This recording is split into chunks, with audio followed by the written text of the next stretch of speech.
করোনার দাপট কমেছে, কিন্তু এই মুহূর্তে দাঁড়িয়ে সাধারণ সর্দি কাশির ভাইরাসের প্রকোপে রাজ্য জুড়ে জ্বরে কাবু ৮ থেকে আসে এবং একই সাথে খামখেয়ালি আবহাওয়া কোথাও গিয়ে যেন এই ভাইরাসগুলোকে আরও সংক্রামক করে তুলছে এবং সর্দি কাশির পাশাপাশি শুকনো কাশি, তার সাথে গলা ব্যথা, আবার পিশি ব্যথা এবং দেখা যাচ্ছে আরও নানা ধরনের সমস্যা। এই ব্যাপারে আজকে আমরা কথা বলবো, জানবো এবং একই সাথে আপনাদেরকে জানাবো এই মুহূর্তে এই অবস্থায় ঠিক কী করণীয়। আমার সঙ্গে এই মুহূর্তে রয়েছেন ইনস্টিটিউট অফ চাইল্ড হেলথের চাইল্ড স্পেশালিস্ট ডক্টর প্রভাস প্রসূনগিরি।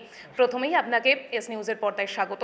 আমি বলছিলাম যে বর্ষা মানে তো জানি যে নানা ধরনের রোগের প্রকোপ তো বাড়েই, ডেঙ্গি, ম্যালেরিয়া আমাদের কাছে একটা কমন নেম এই সময় দাঁড়িয়ে।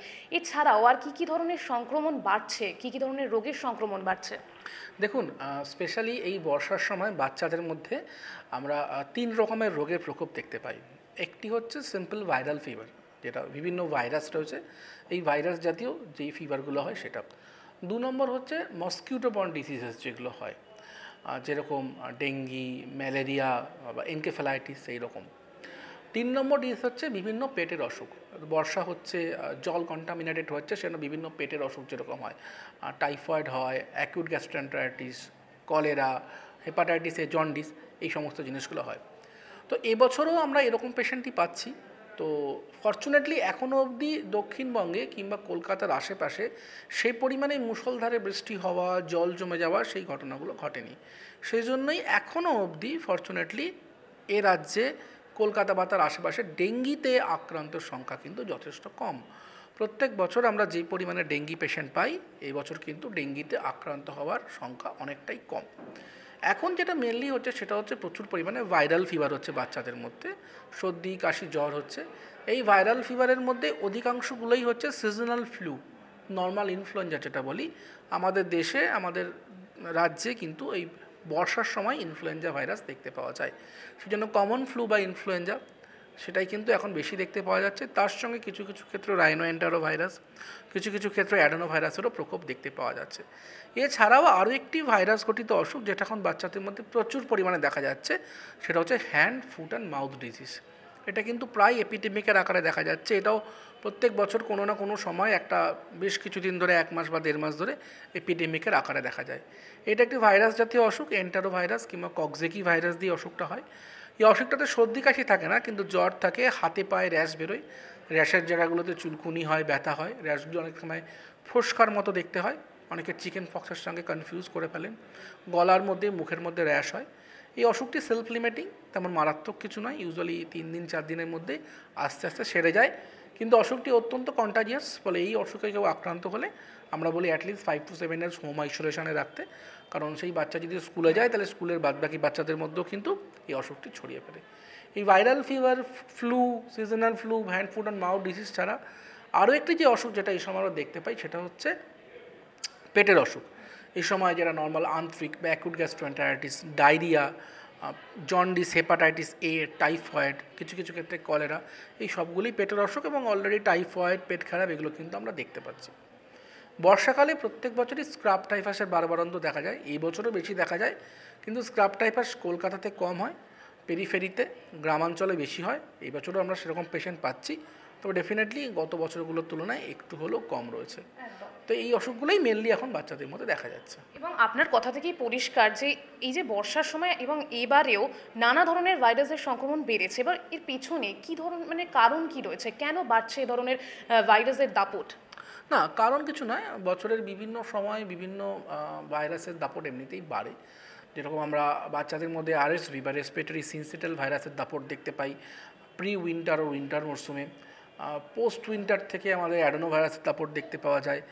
বর্ষাকালে আমাদের ফ্লু ভাইরাস যেটা হয় সেটা দেখতে পাওয়া যায়। সারা বছর ধরে রাইনো এন্টারো ভাইরাস চলে। তো এটা বিভিন্ন ভাইরাসের সিজনালিটি আছে, এই সময় এই ভাইরাসগুলো পরিবেশের মধ্যে থাকে। কোনো বছর কম থাকে, কোনো বছর বেশি থাকে, কখনো একটু কম মাত্রায় হয়, কখনো একটু বেশি মাত্রায় হয়। তো এটা নর্মালি এটা চলতেই থাকে এবং সেক্ষেত্রে বাচ্চারা সেই হিসাবে আক্রান্ত হয়। অধিকাংশ ক্ষেত্রেই ট্রিভিয়াল ইলনেস, কিছু কিছু ক্ষেত্রে সিরিয়াসনেস দেখতে পাওয়া যায়। কিন্তু আপনি যেমন শুরুতেই বলছিলেন যে আবহাওয়া কোথাও কি আমরা এরকম মানে দেখা যাচ্ছে যে বৃষ্টি প্রপারলি হচ্ছে না, বা বৃষ্টি একদিন খুব হলেও তো পরের দিন আবার পরিষ্কার আকাশ বা গরম, মানে একদম ভ্যাতে গরম লাগছে, তো এটা কি কোনো একটা কারণ হতে পারে এত ধরনের ভাইরাসের সংক্রমণ বাড়িয়ে তোলার পেছনে? না, এটা তেমন কোনো কারণ নয়। ইউজুয়ালি এনি সিজন চেঞ্জ যখন হয়, একটা টেম্পারেচার থেকে যখন আরেকটা টেম্পারেচারে শিফট করে, বা বর্ষা থেকে যখন গ্রীষ্ম থেকে যখন বর্ষা আসে, বা যখন শীতের শুরু বা শীতের শেষ, এই সিজন চেঞ্জের সময় কিন্তু ভাইরাসগুলো মাল্টিপ্লাই করে। তো ইউজুয়ালি আমরা সারা বছরের মধ্যে বাচ্চাদের মধ্যে বিভিন্ন ভাইরাস ঘটিত রোগের প্রকোপ ইউজুয়ালি 3টে সময় দেখতে পাই। একটা শীতের আগে, ওই অক্টোবরের পর থেকে ডিসেম্বরের মিড অবধি, আর একটা শীতের পরে ফেব্রুয়ারি মার্চ অবধি, আরেকটা হচ্ছে এই বর্ষাকালে। এই সময়টাতেই আমরা বাচ্চাদের মধ্যে ভাইরাস ঘটিত অসুখগুলো বেশি দেখতে পাই। এই 3টে মেজর সিজন চেঞ্জ যখন হয়, শিফট যখন হয়, সেই সময় ভাইরাসের বাড়বাড়ন্ত দেখতে পাওয়া যায়, এবং সেই সময় ভাইরাস ঘটিত অসুখগুলো আমরা দেখতে পাই। প্রত্যেক বছরই পাই, কোনো বছর কম, কোনো বছর বেশি। এবং এটা এবার আপনার কাছে একটু জানতে চাইবো যে কী ধরনের ইনিশিয়াল স্টেজে কী ধরনের উপসর্গ বা লক্ষণ দেখা যাচ্ছে? ইউজুয়ালি যেই আমরা কমন ফ্লু বা সিজনাল ফ্লু, ইনফ্লুয়েঞ্জা বা অ্যাডেনোভাইরাস দেখতে পাচ্ছি, এদের মেন উপসর্গ হচ্ছে সর্দি, কাশি, জ্বর। এটাই মেনলি হচ্ছে। অ্যাডেনোভাইরাসের ক্ষেত্রে যেরকম চোখ লাল হয়ে যায়, ঠোঁট লাল হয়ে যায়, গলার ভিতরে লাল হয়ে যায়। ফ্লুয়ের ক্ষেত্রে যেরকম মাথা ব্যথা করে, গা হাত পা ব্যথা যন্ত্রণা হয়। রাইনো এন্টেরোভাইরাসের ক্ষেত্রে মেনলি সর্দিটা বেশি হয়। তো ভাইরাসের ক্ষেত্রে এগুলোই দেখতে পাচ্ছি। হ্যান্ড ফুট অ্যান্ড মাউথ ডিজিজে তো কী হয় সেটা আমি অলরেডি বললাম। তো মেনলি উপসর্গ হচ্ছে সর্দি, কাশি, জ্বর। এবং এই ভাইরাসগুলো ছড়ানোর ক্ষেত্রে মানে কিভাবে ছড়ায় বা কি টেন্ডেন্সি রয়েছে ছড়ানোর, কি বলবেন? এগুলো মেনলি ড্রপলেট ইনফেকশনের মাধ্যমে ছড়ায়।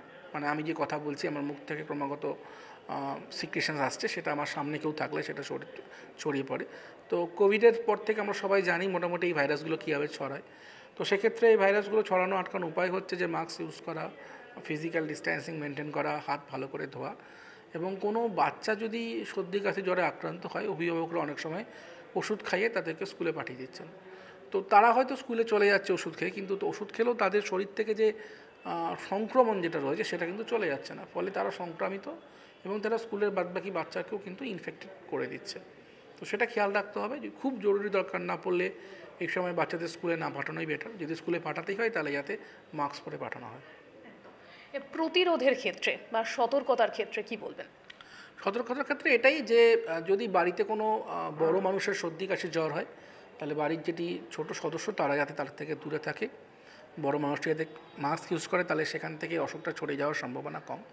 এছাড়া ভ্যাকসিনেশনের রোল আছে। ফ্লু ভ্যাকসিন অত্যন্ত এফেক্টিভ। প্রত্যেক বছর ফ্লু ভ্যাকসিন দিতে হয়। ইন্ডিয়ান একাডেমি অফ পেডিয়াট্রিক্সের রেকমেন্ডেশন অনুযায়ী 6 মাস 7 মাস বয়সে প্রথম 2টো ফ্লু ভ্যাকসিন পড়ে। তারপর প্রত্যেক বছর একটি করে ফ্লু ভ্যাকসিন নিতে হয় up to 5 years of age.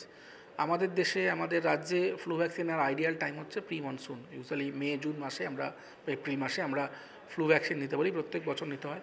5 বছরের উপরে যাদের কোনো ক্রনিক ডিজিজ রয়েছে বা যারা ভালনারেবল, তাদেরকে ফ্লু ভ্যাকসিন দেওয়া হয়।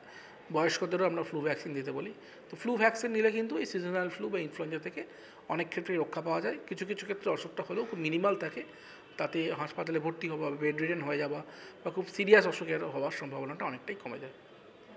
অসংখ্য ধন্যবাদ আপনাকে। বর্ষাকাল একটু তো চিন্তা থাকে, নানা ধরনের রোগের কথা মাথায় চলে আসে, কিন্তু আমাদেরকে সতর্ক হতে হবে, সাবধান হতে হবে। আমরা সতর্ক থাকলে, আমরা যদি নিজেদেরকে একটু যত্নে রাখি, তাহলে আমাদের বাড়ির যে ক্ষুদে সদস্যগুলো রয়েছে তারাও কিন্তু সুস্থ থাকবে, ভালো থাকবে। আশা করি আপনারাও সতর্ক থাকবেন, সুস্থ থাকবেন এবং নিজের যত্ন নেবেন। ক্যামেরায় শ্রেয়াঙ্কুরের সাথে রিয়া রিপোর্ট, এস নিউজ।